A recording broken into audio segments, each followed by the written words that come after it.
Welcome back. Rahm Emanuel is out as White House Chief of Staff, and this morning rumors are swirling about Press Secretary Robert Gibbs becoming the new chair of the DNC. Is President Obama's inner circle falling apart just ahead of these midterm elections? On our panel this morning, Ron Miller, he's a conservative commentator and president of Regular Folks United, Democratic strategist Tara Dowdell, and Walter Shapiro, a columnist at Politics Daily. Good morning to all of you. Good morning. Let's start with Gibbs' reaction real quickly. He tweeted yesterday, I quote, "Have not had any conversations about the future. It is a great honor to have the job I have right now, and I am very happy doing it." This was a story from Politico. That aside, whether or not Robert Gibbs, I think he will in the next year or so, as far as leaving that position. Let's start with you, Ron. Is this a sign of trouble for the Obama administration, or is this just par for the political course that a staff turns over about 2 years in? Well, the turnover is not unusual. I was a political appointee myself, and about 3 years is pretty normal because it's a high-pressure, high-intensity role.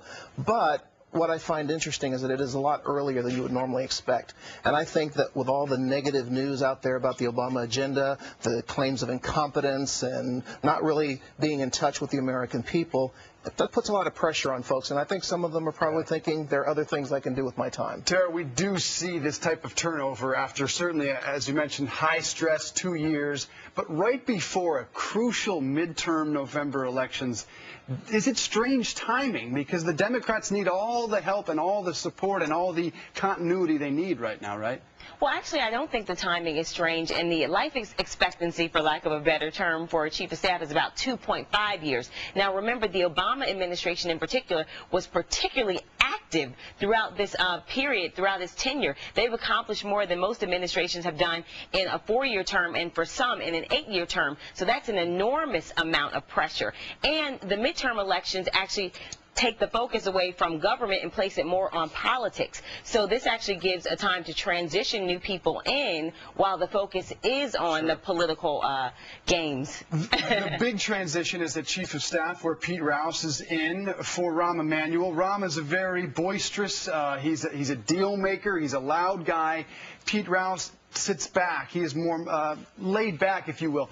Will this represent a shift to the left for the president? Because he won't have that deal maker like Rahm. Well, I mean, the idea of a chief of staff is not an ideologue. I mean, to a large extent, a chief of staff, the good chief of staffs make the trains run on time, make sure that senators are not miffed, make sure that governors don't call the president of the United States and say, how dare you, and make sure that junior staffers do not go sobbing down the hallway. So what will change now? What will change? Very little. And I think the critique, if there's a critique of the Obama White House, this is an opportunity to be less insular than they've been up to now. That people either come out of Chicago or the Democratic side of Capitol Hill. And this is a moment to reach out. And I do not see signs yet that they're reaching out. We see no reaching out. Tara, are the liberals happy to see Rahm gone? Well, Rahm has been a blessing and a curse for President Obama. On the one hand, certainly he had the institutional memory, having worked in the White House before during the Clinton administration, having been a congressman, understanding how Congress works.